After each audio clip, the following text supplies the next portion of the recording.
In the hushed halls of London's elite Diogenes Club, where silence is sacred, a murder shatters the calm. Sir Reginald Harrow, a wealthy diplomat, strangled with his own silk cravat. Enter Hercule Poirot, whose brilliant mind unravels a web of clues. A blonde hair, a trace of cigar ash, a smudge of lipstick, and a hidden passage. 4 suspects: Lord Winthrop, Dr. Marsh, Mr. Crane, and Miss Langley, hide secrets of debts, pride, and a secret heir. As Poirot peels back the layers of deception, the truth emerges in a shocking revelation, proving no silence can hide from his grey cells. Chapter 1. The Silent Room. The London fog, thick as a conspirator's cloak, swirled about the gas lamps as Hercule Poirot navigated the cobbled streets toward the Diogenes Club. His polished shoes clicked with precise rhythm, a counterpoint to the muffled city. The invitation, penned in the hurried hand of Captain Arthur Hastings, had arrived that morning, its words cryptic yet urgent. A matter most peculiar, Poirot. Diogenes Club, 8 p.m. sharp. Poirot's moustache twitched. His friend's flair for drama seldom disappointed. And the Diogenes, a bastion of silence where speech was forbidden save in one room, promised a puzzle worthy of his grey cells. At the club's imposing door, a porter with a face like weathered oak admitted him with a nod. The Diogenes was a relic of tradition, its members bound by an unspoken oath to shun conversation, their lives veiled in discretion. Poirot, in his immaculate black suit and patent leather shoes, felt the weight of that silence as he crossed the threshold. The air smelled of old leather and wax polish, a scent that whispered of secrets kept. Hastings awaited him in the stranger's room, the sole enclave where voices could break the hush. His friend's honest face, usually alight with boyish enthusiasm, was shadowed with unease. His tweed jacket was slightly rumpled, a sign of agitation. "Poirot, thank heavens you're here," he said, his voice low, as if the walls themselves might chide him. "It's Sir Reginald Harrow, found dead this morning in the reading room, strangled of all things, with a silk cravat." Poirot's green eyes sharpened, like a cat-sensing movement. "Strangled? In this temple of silence?" said extraordinaire. "Tell me, Hastings, the details. Everyone." Hastings leaned forward, his chair creaking. "It happened overnight. Sir Reginald was a regular, always in the reading room till midnight, buried in his papers. Grayson, the porter, found him at dawn, slumped in his chair. The cravat was his own, they say, knotted tight around his neck. No one heard a thing, naturally. Silence is the rule here." Poirot tilted his head, his fingers brushing the silver lapel pin shaped like a tiny hourglass.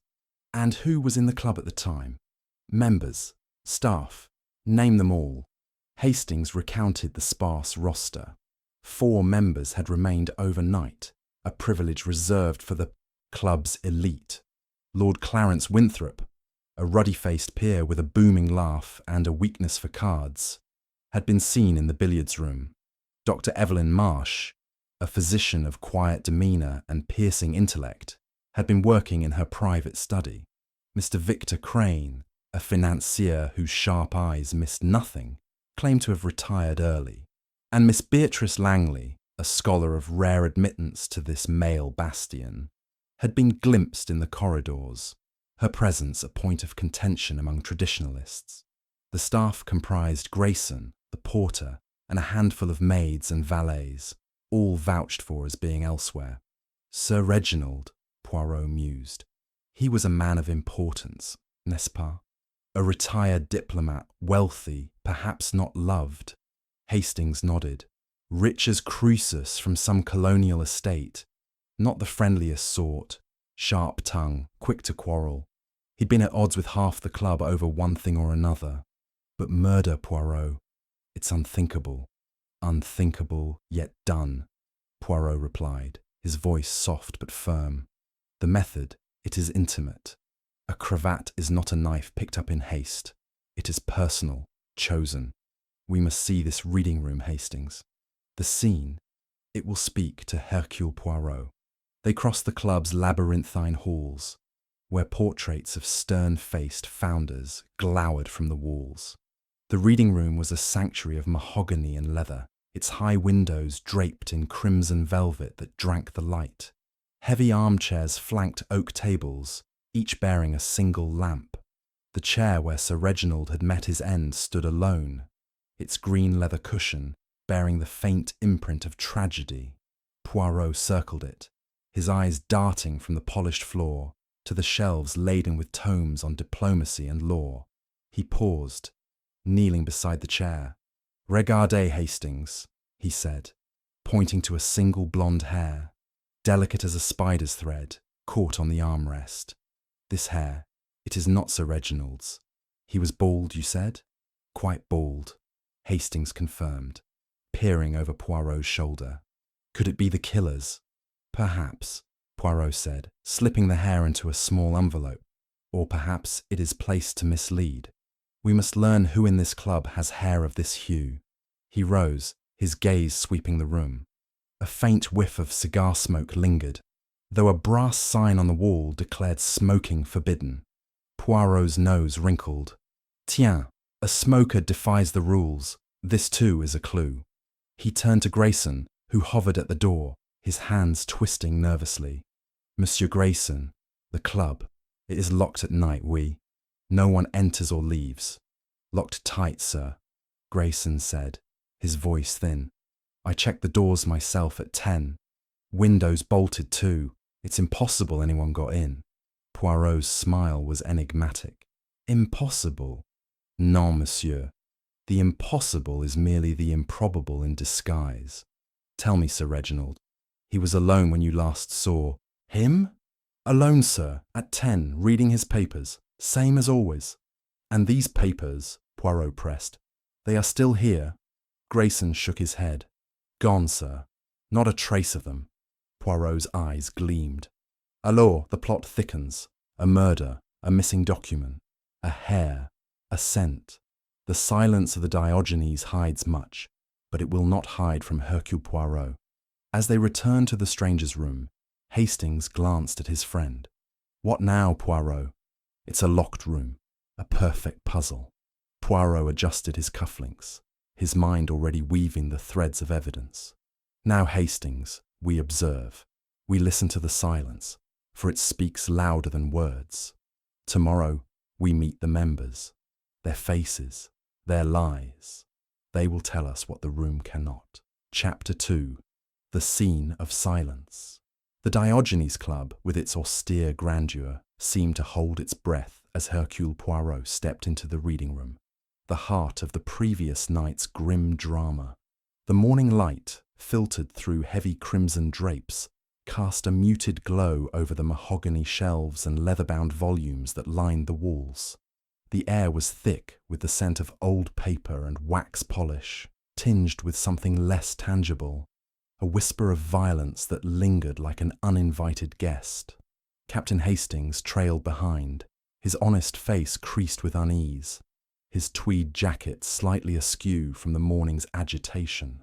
The silence, that sacred rule of the Diogenes, pressed upon them, as if the very walls resented their intrusion.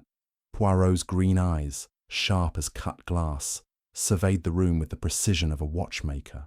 The chair where Sir Reginald Harrow had met his end stood sentinel in the centre, its green leather cushion bearing the faint indentation of a life extinguished. The porter, Grayson, a wiry man with a nervous tic in his left cheek, hovered at the threshold, his hands clasped as if to anchor himself against the storm of questions he sensed approaching. "Monsieur Grayson," Poirot began, his voice low yet resonant, "you found Sir Reginald here at dawn, oui? Describe to me précisément what you saw." Grayson swallowed, his Adam's apple bobbing. "It was just after 5, sir. I do my rounds before the members stir. The reading room was dark save for the lamp on his table. Sir Reginald was slumped, his head back, eyes staring. The cravat was knotted tight around his neck. His own cravat, sir, with his initials embroidered. I didn't touch nothing, just called for the police. Poirot nodded, his fingers brushing the brim of his hat, which he had not removed, a silent defiance of the club's formality. And the room? It was as it is now? Nothing moved? Nothing taken?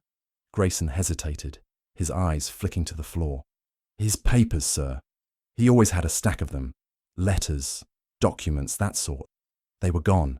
I swear I didn't touch them. Poirot's moustache twitched, a sign of his mind's quickening. Tiens, missing papers. This is most significant.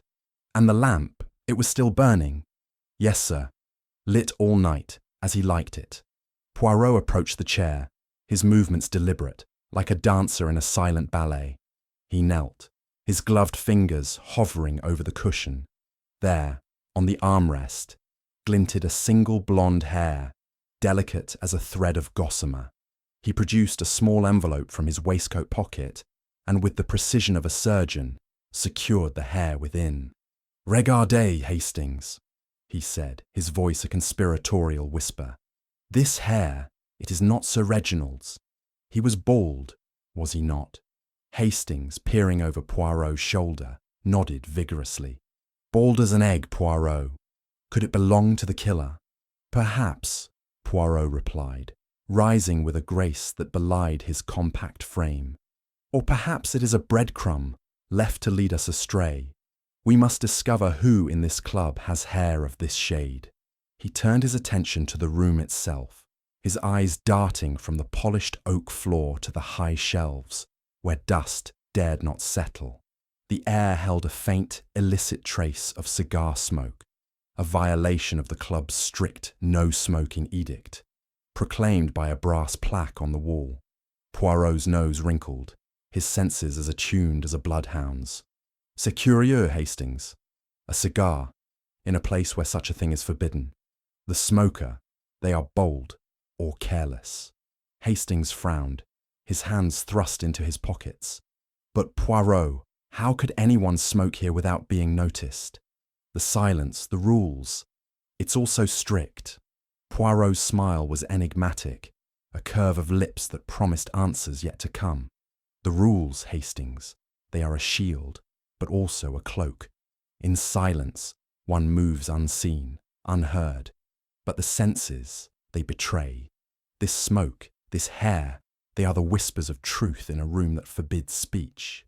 He circled the room, his steps measured, pausing at a small side table where a crystal decanter of water stood, untouched. Beside it lay a single glass, its rim smudged with a faint trace of lipstick. Poirot's eyes gleamed. "Mon ami, another clue. Lipstick, in a gentleman's club? This is most unexpected." Hastings blinked, his face a picture of astonishment. "Lipstick? But Miss Langley's the only woman here, and she's not the sort to wear it, is she? All those scholarly types, rather plain." Poirot chuckled softly, a sound like the rustle of silk. "Hastings, you underestimate the complexity of women. Scholar or not, Miss Langley may have her vanities. Or perhaps this is another misdirection. We must not assume." He beckoned Grayson closer, his tone gentle but commanding. "Monsieur, the members who were here last night, Lord Winthrop, Dr. Marsh, Mr. Crane, Miss Langley, they all had access to this room." Grayson nodded, his tic more pronounced. "Yes, sir.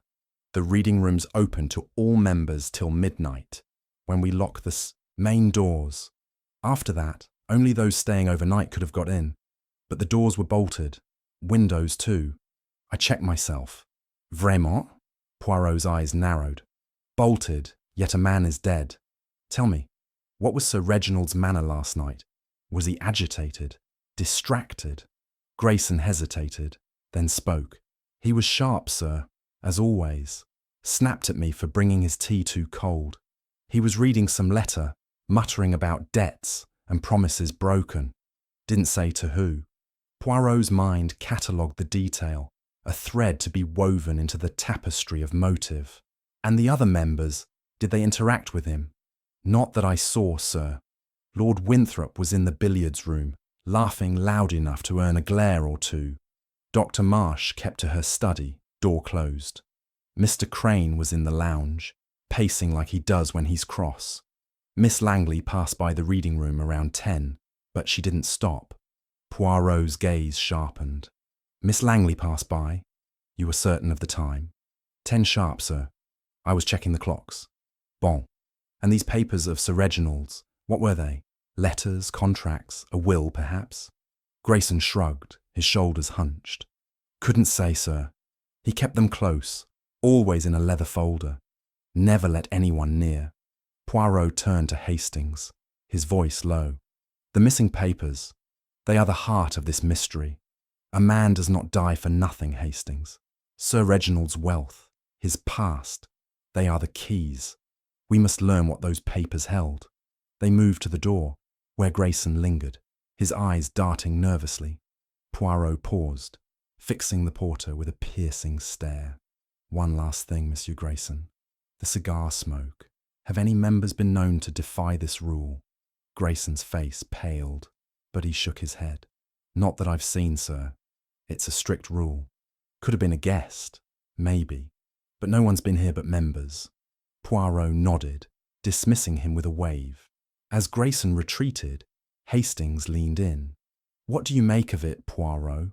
A locked room, a strangled man, missing papers. It's like something out of a novel. Précisément, Hastings, Poirot said, his eyes alight with the thrill of the chase. But this is no fiction. The Diogenes Club, it is a stage, and the players, they have their roles. The blonde hair, the lipstick, the cigar smoke. These are the props of a crime most cunning. We must now meet these players, observe their faces, their lies. They returned to the stranger's room, where the fire crackled softly, a rare sound in this muted world. Poirot sat, his hands folded, his mind a whirl of possibilities.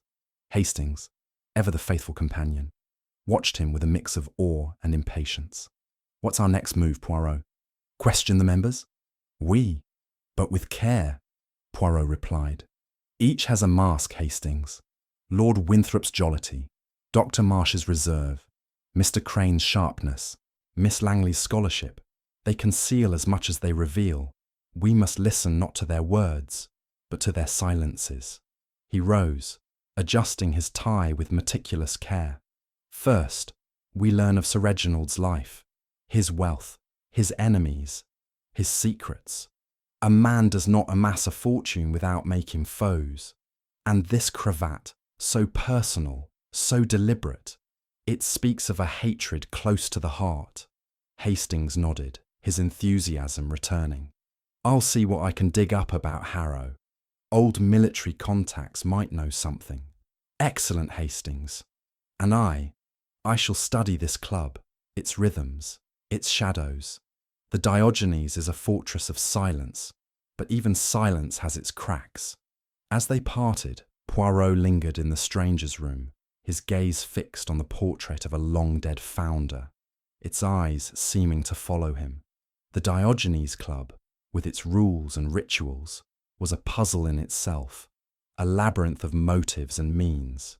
Somewhere within its walls, a killer had moved, unseen, unheard, cloaked in the very silence that defined this place. But Hercule Poirot, with his grey cells and his unrelenting logic, would find them. The scene of silence had spoken, and he had heard its whispers. Chapter 3. The Members' Motives. The stranger's room of the Diogenes Club, with its crackling fire and polished oak panelling, seemed to shrink under the weight of suspicion as Hercule Poirot gathered the 4 members present on the night of Sir Reginald Harrow's murder. The air was heavy, not with the usual silence of the club, but with a tension that prickled the skin.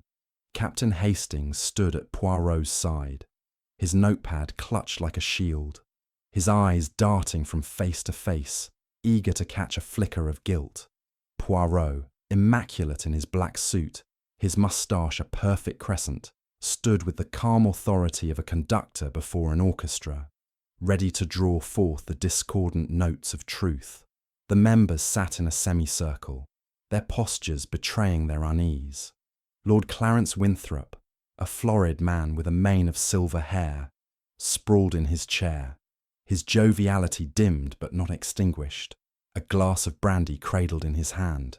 Dr. Evelyn Marsh, her grey eyes cool as slate, sat rigid, her hands folded precisely in her lap, betraying no emotion save a faint tightening of her lips. Mr. Victor Crane, lean and sharp-featured, leaned forward, his fingers drumming a silent rhythm on the armrest, his gaze wary. Miss Beatrice Langley, her blonde hair swept into a severe bun, clutched a leather-bound notebook, her knuckles white, her scholarly composure fraying at the edges. Poirot's voice, when he spoke, was soft yet piercing, cutting through the room's oppressive hush. Mesdames et messieurs, we are here to discuss a tragedy most grave, the murder of Sir Reginald Harrow, strangled in the reading room of this very club, a place where silence is law. Yet in this silence, a crime was committed, and one among you knows more than they have said. A ripple of discomfort passed through the group. Lord Winthrop coughed, his laugh forced. Now, see here, Poirot. I liked old Harrow well enough, despite his temper. No call to point fingers at us. Poirot's eyes gleamed. No, my lord. Then let us establish the facts. Each of you was in the club last night, with access to the reading room. Each of you, perhaps, had reason to wish Sir Reginald ill. Let us begin with where you were, précisément, between 9 and midnight. Lord Winthrop shifted, his brandy glass catching the firelight. Me? I was in the billiards room, having a nightcap, played a few frames alone. Dreadful bore, but the table's a fine one. Saw no one, heard nothing. This place is quiet as a tomb. Poirot tilted his head, his gaze unwavering. Alone, you say? Yet the porter, Grayson, heard your laughter, loud enough to disturb. A man so merry, he does not plot murder, n'est-ce pas? Or perhaps he hides his thoughts behind a smile. Winthrop's cheeks reddened, but he said nothing, taking a sip of brandy instead. Poirot turned to Dr. Marsh, whose expression remained impassive. Doctor, your evening? Where did it take you? Dr. Marsh's voice was steady, almost clinical. I was in my study, working on a medical paper. The door was closed, as always. I saw no one, and no one disturbed me. Sir Reginald's habits were none of my concern. Poirot nodded, his fingers brushing the silver hourglass pin at his lapel. A study, so private, so isolated, yet the reading room is but a short walk. And a physician, she knows the ways of life and death. You had no quarrel with Sir Reginald? None, Dr. Marsh replied, her eyes meeting his without flinching. He was a member, nothing more. Poirot's gaze shifted to Mr. Crane, whose drumming fingers stilled under scrutiny. Monsieur Crane, you were seen pacing in the lounge, agitated perhaps. What kept you from your rest? Crane's lips thinned, his voice sharp as a blade. A headache, that's all. Business matters, nothing to do with Harrow. I retired to my room by 9:30, and that's the truth. Vraiment? Poirot said, his tone deceptively mild. A financier, he deals in secrets as much as in pounds. Sir Reginald, with his wealth, his influence, did he cross your path in business? Crane's eyes narrowed, but he shook his head. We had no dealings. He was a diplomat, not a banker. Poirot turned at last to Miss Langley, whose fingers tightened on her notebook. Mademoiselle, you were seen near the reading room at 10. You passed by, but did you linger? Did you speak with Sir Reginald? Miss Langley's cheeks flushed, but her voice was firm. I passed the reading room, yes, on my way to the library. I didn't enter. Sir Reginald, he disapproved of my presence here. He made that clear often enough, but I had no reason to harm him. Poirot's eyes lingered on her blonde hair, recalling the single strand found on the chair. Your hair, mademoiselle, it is most distinctive, and Sir Reginald's disapproval, it stung, no? A scholar's pride is a delicate thing. I bore him no grudge, she said, her voice rising slightly. I kept my distance. Poirot stepped back, his hands clasped behind him, pacing slowly before the fire. Alors, we have alibis, yet none are beyond question. A billiards room, a study, a lounge, a corridor, all within reach of the reading room. And let us not forget the clues. A blonde hair, a trace of cigar smoke, a smudge of lipstick on a glass, and papers missing from Sir Reginald's side.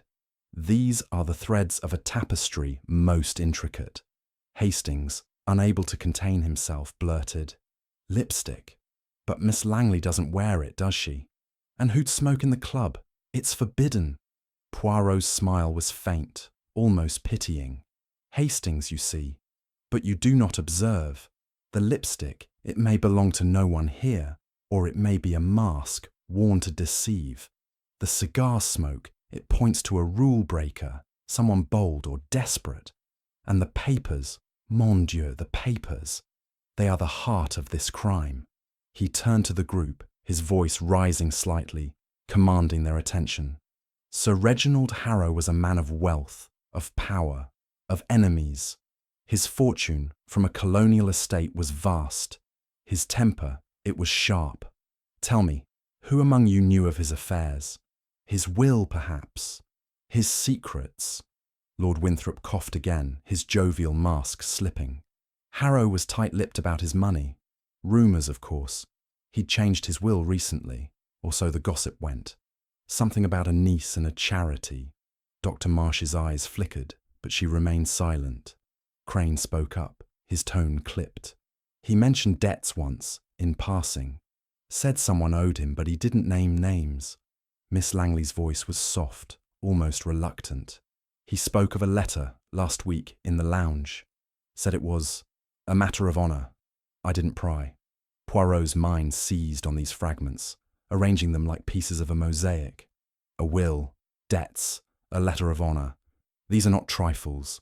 Sir Reginald's life, it was a web, and someone in this room spun a thread to his death. The members exchanged glances, some wary, some defiant. Poirot paused, letting the silence work its own pressure. Then he spoke again, his tone gentle but unrelenting. "I ask you now to consider. What did Sir Reginald know of you? What secrets did he hold that might drive one to murder? Speak, or the silence will speak for you." No one answered. Lord Winthrop swirled his brandy. Dr. Marsh stared at the fire. Crane's fingers resumed their drumming, and Miss Langley's gaze dropped to her notebook. Poirot nodded, as if their silence confirmed his suspicions. "Très bien. You choose to say nothing, but Hercule Poirot, he listens to the unspoken. We shall meet again, and the truth, it will not hide." As the members dispersed, Hastings leaned in, his voice low. "Poirot, they're all hiding something, aren't they? But how do we crack them?" Poirot adjusted his cufflinks, his eyes distant. "With patience, Hastings. Each has a motive, buried in their silences. Winthrop's debts, Marsh's reserve, Crane's agitation, Langley's pride. These are the cracks in their masks. We must now learn of Sir Reginald's life beyond these walls. His fortune, his enemies, his secrets. They will point us to the killer." They stepped into the corridor, where the Diogenes silence enveloped them once more. Poirot's mind, however, was far from quiet, its gears turning, weaving the blonde hair, the cigar smoke, the lipstick, and the missing papers into a pattern only he could see. The members' motives, he knew, were the key, and he would not rest until he had unlocked their truth. Chapter 4. The Cravat's Clue. The fog of London, relentless as a creditor, pressed against the tall windows of the Diogenes Club as Hercule Poirot sat in the stranger's room, his gloved hands steepled beneath his chin. The fire cast flickering shadows on the oak-panelled walls, lending an air of solemnity to the gathering. Captain Hastings, ever the faithful shadow, stood by the hearth, his notepad tucked away, his face a mixture of curiosity and impatience. Inspector Japp, summoned from Scotland Yard, paced the room, his sturdy frame at odds with the club's delicate elegance. The murder of Sir Reginald Harrow, strangled with his own silk cravat in the silent sanctity of the reading room, had drawn them together, and Poirot's grey cells were alight with the puzzle's complexity. Japp, his bowler hat clutched in one hand, produced a small evidence bag from his coat pocket. "Here it is, Poirot," he said, his voice gruff with the weight of the case. "The murder weapon, Harrow's cravat, found knotted round his neck, tight as a hangman's noose. No fingerprints, mind you. Wiped clean, or the killer wore gloves." Poirot accepted the bag with the reverence of a scholar handling a rare manuscript. The cravat, a rich burgundy silk, was exquisitely crafted, its edges embroidered with the initials R.H. in gold thread. He held it to the light, his green eyes narrowing as he studied the fabric. "Mon Dieu, Inspector, this is no ordinary knot," he murmured. "It is a double constrictor, precise, almost artistic. The killer, they have skill, perhaps a sailor, a surgeon, or one trained in such techniques." Japp scratched his chin, his scepticism plain. "A fancy knot, is it? Could just be luck, Poirot. Or Harrow's own doing, struggling." Poirot's moustache twitched, a sign of mild exasperation. "Luck, Inspector? Non. Hercule Poirot does not believe in luck where murder is concerned. This knot, it required knowledge, intent.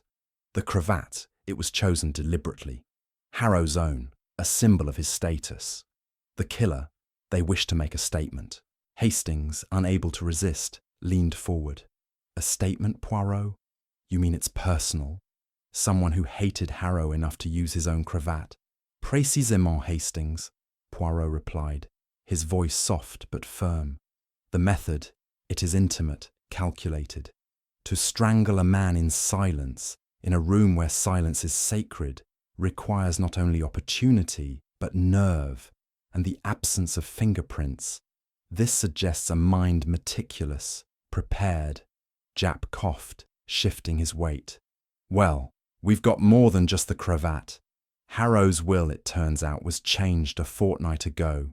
His solicitor let slip that the bulk of his fortune, near £500,000 from that colonial estate, was to go to a niece, Clara Harrow, and a charitable trust for war veterans.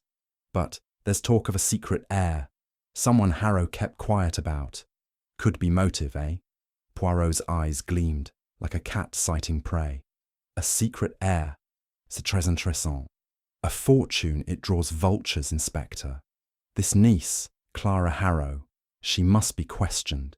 And this heir, if they exist, they may be the shadow behind the crime. What else do we know of Harrow's affairs?" Japp flipped open his notebook, his blunt fingers tracing the pages. "Harrow was a tough old bird. Retired diplomat, served in India, made his pile there. Had a reputation for being ruthless in negotiations, both in diplomacy and business. Word is, he held debts over half the gentry in London. Made enemies like a dog collects fleas." Poirot nodded, his mind cataloguing the information. Debts, enemies, a will changed in haste. These are the ingredients of motive. We must learn who owed Sir Reginald, and what they stood to lose. He turned to Hastings, his tone brisk. "Mon ami, you have contacts in the military, oui? Sir Reginald's past in India. There may be secrets there. Inquire discreetly." Hastings straightened, eager for action. "Right, Poirot. I'll see what my old regiment chaps know about Harrow's time abroad. Might turn up something juicy." Poirot returned his attention to the cravat, running his fingers along its silken length. "This fabric, it is of the finest quality, imported, perhaps from the East. The initials, so prominent. Why use such a personal item? The killer, they wish to mark their act, to say, 'This is yours, and I take it from you.'" Japp raised an eyebrow. "You're reading a lot into a bit of silk, Poirot.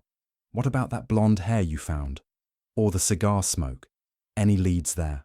Poirot's smile was enigmatic. "The hair, it points to Miss Langley, yet she denies entering the reading room. The cigar smoke, it betrays a rule breaker, someone who defies the Diogenes code. And the lipstick on the glass, Inspector. Did you investigate? Japp nodded, pulling a second evidence bag from his pocket. The glass, right enough. Found it on a side table, smudged with red lipstick. Doesn't match Miss Langley's style. She's not the type for cosmetics, or so she says. Could be a visitor, but the club's strict about guests. Poirot examined the glass, holding it to the firelight. The smudge was faint, but unmistakable. A vibrant crimson that spoke of boldness. Curieux, this lipstick. In a club of men, where women are rare, it is an anomaly. We must ask Miss Langley if she indulges, or if another woman was present that night. Hastings frowned, his brow furrowing. But Poirot, the club was locked tight. Grayson swore no one got in or out after 10. How could a stranger sneak in? Poirot's eyes twinkled with the thrill of the puzzle. A stranger, perhaps not. The Diogenes, it is a fortress, but fortresses have their weaknesses. The killer moved within these walls. Hastings, cloaked by the silence they so cherish. The cravat, the hair, the smoke, the lipstick. These are the signatures of their intent. Japp, growing restless, tapped his foot. So what's next, Poirot? We've got 4 suspects. Winthrop, Marsh, Crane, Langley, all with flimsy alibis. And now this talk of a niece and an heir. Where do we start? Poirot rose, adjusting his tie with meticulous care. We start, Inspector, with the heart of the matter. Sir Reginald's life, his debts, his will, his secrets. I shall visit this niece, Clara Harrow, and learn what she knows. Hastings, you will pursue Sir Reginald's past in India. And you, Inspector, must press the club's staff, Grayson, the maids, the valets. Someone saw something, even in this silent place. Japp grunted, unconvinced, but resigned. Right, I'll shake down the staff. But mark my words, Poirot, this cases are not as tight as that cravat. Poirot chuckled softly, a sound like the rustle of leaves. A knot, Inspector. Oui, but Hercule Poirot, he is skilled at unravelling. The cravat, it is more than a weapon. It is a message, and I shall read it. As Japp departed to question the staff, and Hastings set off for his military contacts, Poirot lingered in the stranger's room, his gaze fixed on the cravat, now returned to its evidence bag. The firelight danced across its silk, and in its folds, Poirot saw not just a murder weapon, but a story of pride, of vengeance, of secrets too dangerous to speak. The Diogenes Club, with its sacred silence, had been violated, and Poirot would not rest until its secrets were laid bare. Chapter 5. The Niece's Tale. The London fog had thickened by midday, wrapping the city in a shroud that dulled the clatter of hooves and the cries of newsboys. Hercule Poirot, undeterred by the gloom, navigated the narrow streets of Bloomsbury in a hansom cab, his polished shoes gleaming despite the damp. Beside him, Captain Hastings fidgeted, his tweed coat speckled with mist, his mind still turning over the clues from the Diogenes Club. The blonde hair, the cigar smoke, the lipstick-smudged glass, and the missing papers of Sir Reginald Harrow. Poirot's destination was a modest flat in a red brick terrace, home to Clara Harrow, the late diplomat's niece, and a key figure in the unfolding mystery of his murder. As the cab rattled to a halt, Poirot adjusted his hat, his green eyes bright with anticipation. "Mon ami," he said to Hastings. "This niece, Clara Harrow, she is a thread in our tapestry. A fortune awaits her, yet she may hold secrets, or be one herself. We must tread with care." Hastings nodded, though his expression betrayed his scepticism. "She's just a girl, Poirot. Hardly seems the type to be mixed up in murder." Poirot's moustache twitched, a faint smile playing beneath it. "Tiens, Hastings, you see a girl, but I see a motive. Innocence. It is often a mask. Let us discover what lies beneath." They ascended the steps to a plain door, its brass knocker dulled by years of use. A maid, barely out of her teens, ushered them into a small parlour where Clara Harrow awaited. She was a slight woman of 25, her brown hair pinned simply, her grey eyes wide with a mixture of grief and apprehension. Her dress, a faded blue, spoke of modesty rather than wealth, and her hands twisted a linen handkerchief as she rose to greet them. "Monsieur Poirot, Captain Hastings," she said, her voice soft but steady. I was not expecting visitors. The news of my uncle's death, it came as a shock." Poirot bowed, his manner courteous yet piercing. "Mademoiselle, my condolences for your loss. I am Hercule Poirot, and this is my associate, Captain Hastings. We seek the truth about Sir Reginald's death. May we speak?" Clara gestured to a pair of worn armchairs, her movements hesitant. "Of course. Please sit. I know little, but I'll help if I can." Poirot settled into the chair, his posture impeccable, his gaze fixed on Clara's face. "Mademoiselle, your uncle, he was a man of wealth, of influence. You are named in his will, are you not? A considerable inheritance, perhaps." Clara's cheeks flushed, and she looked away, her fingers tightening on the handkerchief. "He provided for me, yes. A monthly allowance, enough to live comfortably. I knew of his will, but we rarely spoke of it. He was distant." Poirot nodded, his eyes never leaving her. "Distant, yet generous. Tell me, when did you last see him?" "Not for months," she replied, her voice barely above a whisper. "He visited last Christmas briefly. He was kind in his way, but always preoccupied. His work, his club, they consumed him." Hastings leaned forward, his tone gentle. "Miss Harrow, did he ever mention enemies? Anyone who might have wished him harm?" Clara hesitated, her gaze flickering to the window, where the fog pressed against the panes. "He never spoke of enemies directly, but he was a hard man, Captain. He'd say things, sharp things, about people who crossed him. Once he mentioned a debt, someone who owed him greatly, but he wouldn't name them. He laughed, said it was a matter of leverage." Poirot's eyes gleamed like a jeweller spotting a flawless gem. "C'est intéressant. A debt, a leverage. And did he ever speak of another heir, mademoiselle? A child, perhaps, born abroad?" Clara's hands stilled, her breath catching. "A child? He hinted at it once, last year. We were having tea, and he said something odd about a legacy beyond the family name. I thought he meant the charitable trust in his will, but he looked away, as if he'd said too much. I didn't press him." Poirot's mind seized the detail, weaving it into the pattern of clues. "Très bien. This child, this legacy, it may be the key. Tell me, mademoiselle, have you ever visited the Diogenes Club?"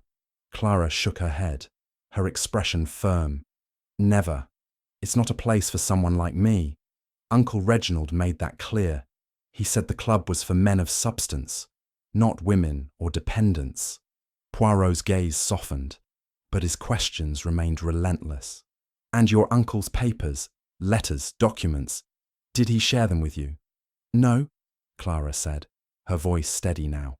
"He kept his affairs private. Sometimes he'd send a note with the allowance, but nothing personal. Just instructions, or reminders to be frugal." Poirot leaned back, his fingers brushing the silver hourglass pin at his lapel. "Merci, mademoiselle.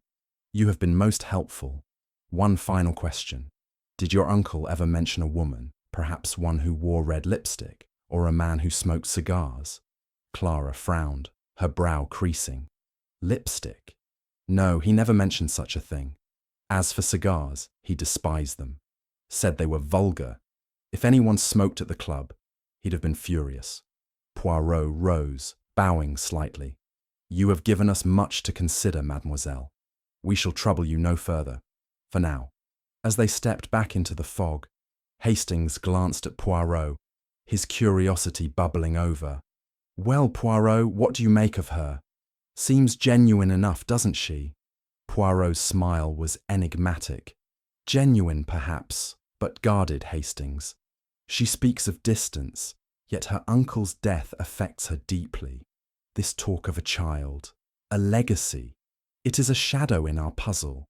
And her denial of the club, she is certain, yet the lipstick, the hair, they suggest a woman's presence. Hastings frowned, pulling his coat tighter against the chill. But if she's never been to the Diogenes, how could she be involved? And that child, do you think it's real or just a rumour? Poirot's eyes twinkled, undimmed by the fog. A rumour, Hastings, is a spark that may ignite the truth. This child, if they exist, could be the motive for murder, a threat to Clara's inheritance, or a secret Sir Reginald guarded too closely. We must return to the club, mon ami. The answers lie within its silent walls. They climbed back into the cab, the horses' hooves clopping softly on the cobblestones. Poirot's mind was a whirl of connections. The cravat's precise knot, the blonde hair, the cigar smoke, the lipstick, and now this hint of a secret heir. Clara Harrow, with her timid demeanour and guarded answers, had added a new thread to the tapestry, and Poirot was determined to follow it. The Diogenes Club, with its rules and shadows, held the truth, and he would not rest until he had unravelled it. Chapter 6. The Hidden Door. The Diogenes Club stood resolute against the London fog, its stone facade as unyielding as the silence it enshrined. Hercule Poirot, his black suit pristine despite the damp, returned to the club with Captain Hastings at his side, the latter's face flushed with the excitement of their recent discoveries. The visit to Clara Harrow had deepened the mystery, her mention of a possible secret heir, weaving a new thread into the intricate web of Sir Reginald Harrow's murder. The blonde hair, the cigar smoke, the lipstick-smudged glass, and the missing papers lingered in Poirot's mind. But it was the club itself, this fortress of silence, that he now sought to interrogate. As they entered, the porter Grayson greeted them with a nod, his nervous tic more pronounced under Poirot's piercing gaze. The air within was heavy with the scent of old leather and wax, a reminder of the club's rigid traditions. Poirot, his silver hourglass pin glinting in the dim light, requested a thorough tour of the premises. "Monsieur Grayson," he said, his voice soft yet commanding, "show us the heart of this club. Every corridor, every corner. The truth, it hides in places unseen." Grayson, his hands fidgeting, led them through the labyrinthine halls, where portraits of stern-faced founders watched with disapproval. The reading room, scene of the crime, was their first stop, its green leather chair still bearing the ghostly imprint of Sir Reginald's final moments. Poirot paused, his eyes sweeping the space, then moved to the adjacent corridor, where a row of oak panels gleamed under the gaslight. He stopped abruptly, his gloved finger tracing the edge of one panel. "Regardez, Hastings," he said, his voice a conspiratorial whisper.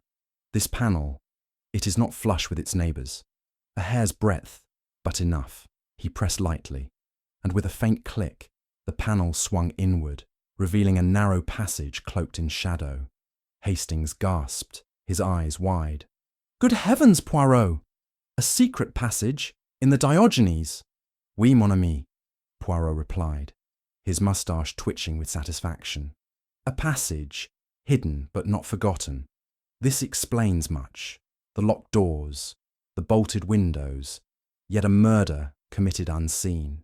Grayson, pale as parchment, stammered, I thought it was sealed, sir.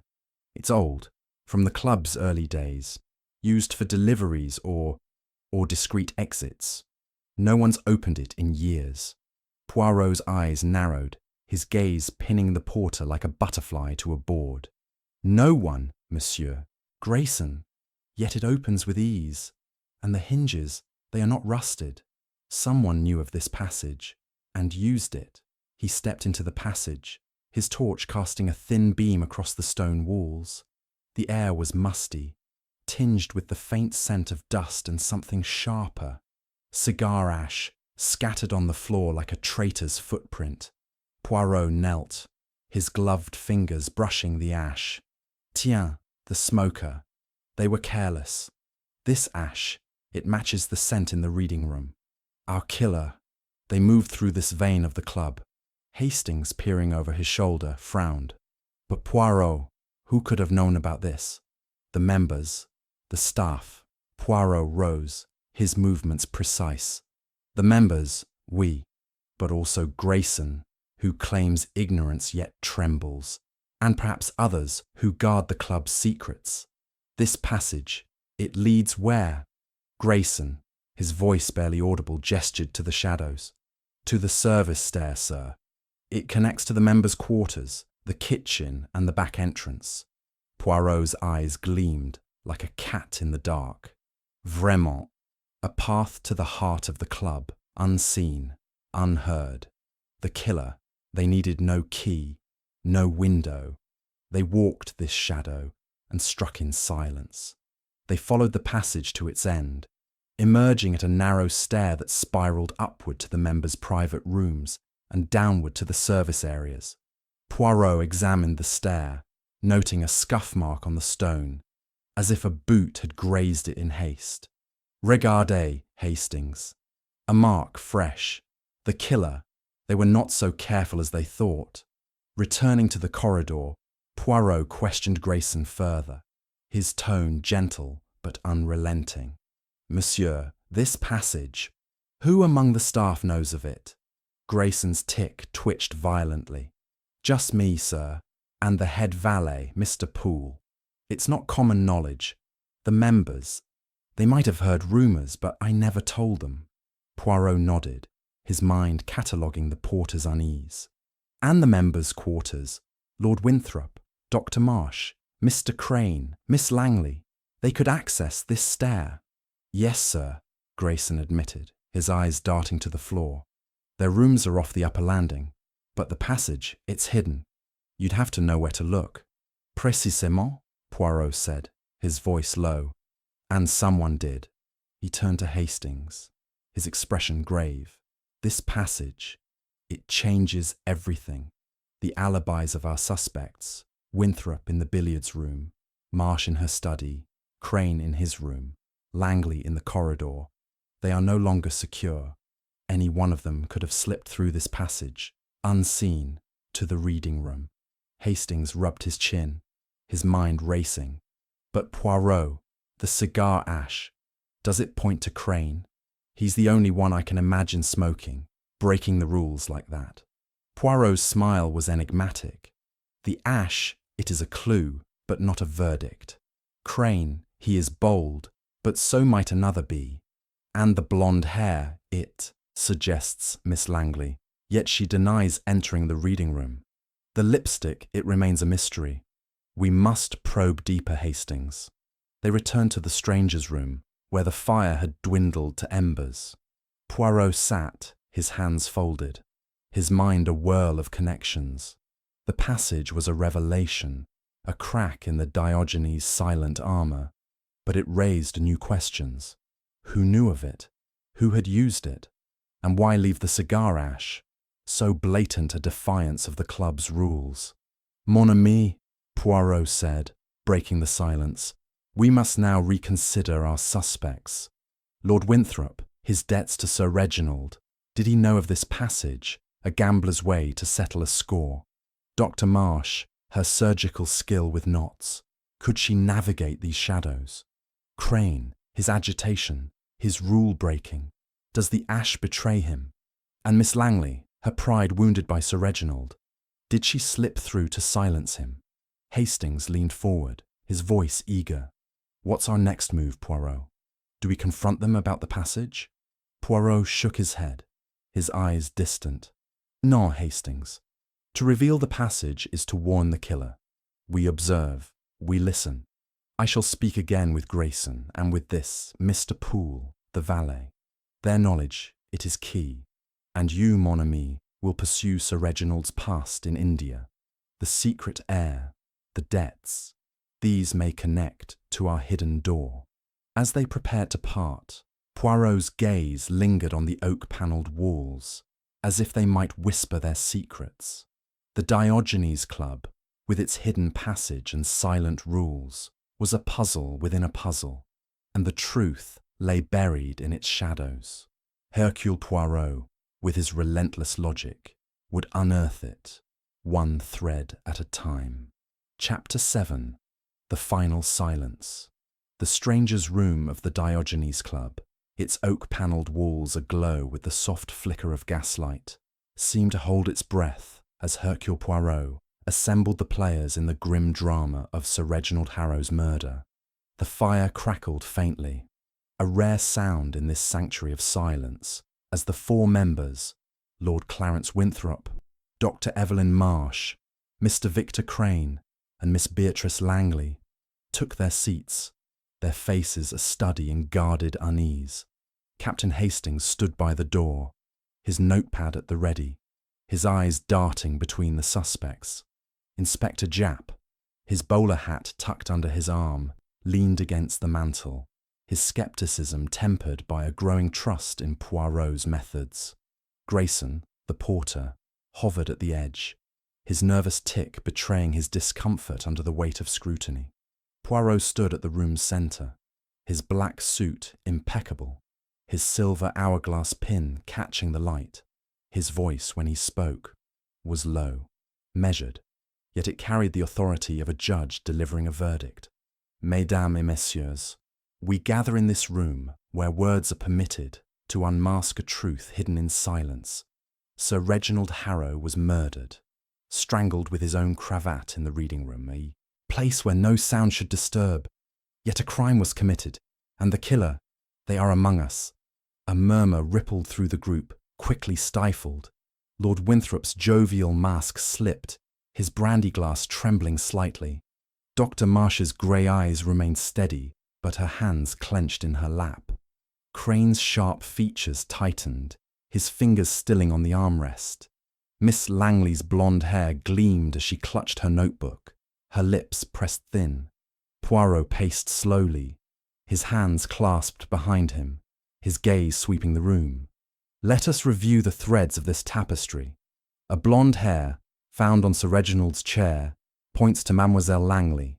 A trace of cigar ash, in defiance of the club's rules, suggests a boldness, perhaps Monsieur Crane. A smudge of lipstick on a glass, an anomaly in this male bastion, raises questions. Missing papers, a changed will, a secret heir, these speak of motive, and now, a hidden passage, known to few, which allowed the killer to move unseen. Winthrop sputtered, his voice loud in the hushed room. A passage! Preposterous! I've been a member 20 years, and I've never heard of such a thing. Poirot's eyes gleamed, undeterred. Yet it exists, my lord, and it connects the members' quarters to the reading room. Your alibis, billiards, study, pacing, passing by, they crumble, for any of you could have slipped through that shadow. He turned to Miss Langley, his tone gentle but probing. Mademoiselle, your hair was found at the scene. You passed the reading room at 10, you said, but did you enter? Sir Reginald, he scorned your presence in this club. Non. A scholar's pride. It is a tender thing. Miss Langley's cheeks flushed, but her voice was firm. I told you, I didn't enter. Yes, he was cruel. Called my work feminine folly, but I'd not stooped to murder. Poirot nodded, his gaze shifting to Dr. Marsh. Doctor, your skill with knots, it is remarkable. The cravat's double constrictor. It was tied with precision, a surgeon's touch, perhaps. And you, so reserved, so private. Did Sir Reginald know something of you? Something you could not allow revealed? Dr. Marsh's eyes met his, cool as steel. I've no such skills beyond my profession, Monsieur Poirot. Sir Reginald was a member, nothing more. I had no cause to harm him. Poirot turned to Crane, whose fingers resumed their restless drumming. Monsieur Crane, the cigar ash, it betrays a rule-breaker. You were agitated that night, pacing the lounge. Sir Reginald held debts, oui? Did he hold one over you, a financier who thrives on control? Crane's lips curled, his voice sharp. I smoke, yes, but not in the club. And debts? Harrow and I had no such dealings. You're fishing, Poirot. Poirot's smile was faint, almost pitying. "And you, Lord Winthrop, your debts to Sir Reginald were substantial, were they not? He threatened to expose your gambling losses, to ruin your name. A man so jovial, he might act to preserve his honour." Winthrop's face reddened, his brandy glass clinking against the table. "Now see here, I'd never. Harrow was a friend, debts or no." Poirot paused, letting the silence press upon them, heavy as the fog outside. Then he turned to Grayson, who shrank under his gaze. "Monsieur Grayson, you knew of the passage, yet said nothing. Your loyalty to the club, it is admirable, but it hides much. Did you see someone that night? Someone who moved in shadow?" Grayson's tic twitched violently. "I swear, sir, I saw nothing. The passage, I thought it sealed. I'd never—" Poirot raised a hand, silencing him. "I say, the clues, they speak where you do not. The blonde hair, the ash, the lipstick, the passage, they weave a story, and I, Hercule Poirot, have read it." He stepped forward, his voice rising, commanding the room. "The killer, they used the passage to reach the reading room, unseen, unheard. They chose Sir Reginald's cravat, a symbol of his pride, to strangle him. The knot, so precise, betrays a skilled hand. The motive, it lies in Sir Reginald's secrets. A will changed, a fortune contested, a legacy hidden." He turned to Dr. Marsh, his eyes locking with hers. "Dr. Evelyn Marsh, it was you. You are Sir Reginald's secret daughter, born in India, hidden to protect his reputation. You learned of his plan to amend his will, to leave his fortune to Clara Harrow and a charity, cutting you out. You knew the passage, from your years in the club, studying its secrets. You slipped through, tied the cravat with your surgeon's skill, and left Miss Langley's hair, plucked perhaps from her coat, to mislead. The cigar ash, it was a mistake, dropped from a cigarette you smoked in haste, thinking it safe in the passage." Dr. Marsh's composure shattered, her hands trembling. How could you know?" she whispered, her voice breaking. "He was ashamed of me, always. He called me a mistake, said I'd get nothing. I couldn't let him erase me." Japp stepped forward, his handcuffs glinting in the firelight. "That's enough, Dr. Marsh. You're coming with us." The room fell silent, the weight of truth settling like dust. Winthrop stared into his brandy. Crane's fingers stilled, and Miss Langley's notebook slipped to the floor. Grayson's tic ceased, his relief palpable. Poirot sighed, his shoulders softening. "The silence of the Diogenes, it hid your crime, doctor, but not from the grey cells of Hercule Poirot. The truth, it always speaks, even in silence." As Japp led Dr. Marsh away, the club seemed to exhale, its sanctity restored, yet forever altered. Poirot turned to Hastings, his voice quiet. "Mon ami, the puzzle is solved, but the heart, it aches for such a waste. Come, let us leave this place of shadows." Chapter 8. The Aftermath. The fog that had clung to London like a mourner's veil began to lift as Hercule Poirot and Captain Hastings stepped out of the Diogenes Club, the heavy oak doors closing behind them with a soft thud. The gas lamps along the street flickered to life, casting a golden glow on the damp cobblestones, and the city seemed to stir, as if awakening from the stupor of Sir Reginald Harrow's murder. Poirot, his black suit untouched by the mist, adjusted his hat with meticulous care, his green eyes distant yet serene. Hastings, his tweed coat slightly askew, walked beside him, his face a mixture of relief and lingering astonishment at the unravelling of the case. "By Jove, Poirot," Hastings said, his voice breaking the evening's hush. "You've done it again. Dr. Marsh, Sir Reginald's daughter, of all things. How you pieced it together, I'll never know." Poirot's moustache curved in a faint smile, his silver hourglass pin glinting as they passed under a lamp. "Mon ami, it is the grey cells. Always the grey cells. They see what the eyes do not, the pattern in the chaos, the cravat's knot, the blonde hair, the cigar ash, the hidden passage. These were the notes of a symphony, discordant until arranged. They paused at the corner where a hansom cab awaited. Lord Winthrop, emerging from the club, caught sight of them and approached, his ruddy face softened by gratitude. "Monsieur Poirot," he said, his usual joviality tempered, "you've saved the club's honour, though it's a grim business. Care for a brandy to celebrate?" "My treat." Poirot bowed slightly, his refusal polite but firm. "Merci, my lord, but Hercule Poirot prefers the clarity of a tisane to the warmth of brandy. The truth, it is celebration enough." Winthrop chuckled, a hollow sound, and retreated into the fog. As they climbed into the cab, Miss Beatrice Langley appeared, her blonde hair catching the lamplight.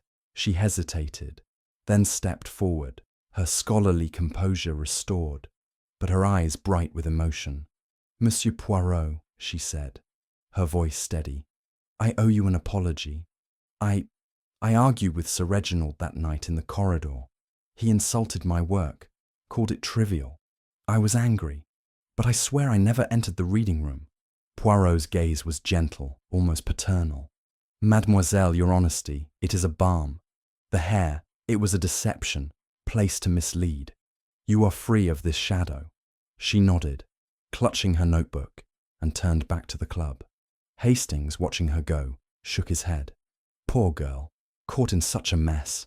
And Dr. Marsh, imagine, a daughter kept secret all those years. Poirot leaned back in the cab, his hands folded. "Oui, Hastings. A secret born of shame, nurtured by silence. Dr. Marsh, she sought to claim her place, but chose a path most tragic. The Diogenes, with its rules, it fostered her despair." As the cab rattled toward Poirot's flat, Mr. Victor Crane emerged from a side street, his sharp features softened by the evening light. He raised a hand, stopping them.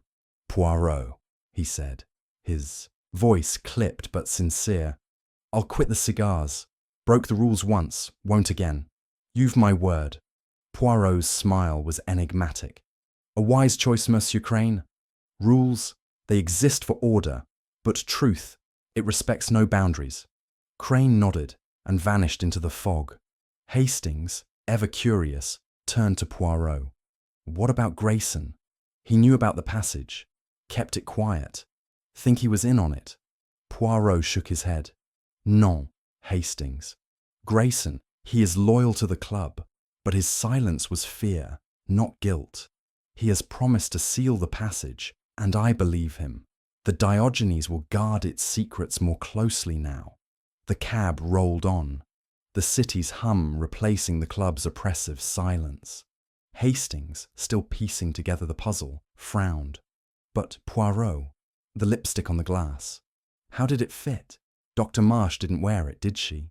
Poirot's eyes twinkled, a spark of mischief in their depths. The lipstick. It was a red herring, mon ami. Dr. Marsh, in her haste, used it to confuse. A cosmetic borrowed, perhaps, from a maid's kit, left to suggest another's presence. It was a clever ruse, but not clever enough. Hastings laughed, shaking his head. "You're a marvel, Poirot. The way you saw through it all. The knot, the passage, the air. What's next? Another case?" Poirot's gaze turned to the passing streets, where shadows danced in the lamplight. "Next, Hastings, we find a cafe, where words are welcome and silence is not a rule. The mind, it needs rest, but the world, it never stops its puzzles. For now, let us savour the truth we have found."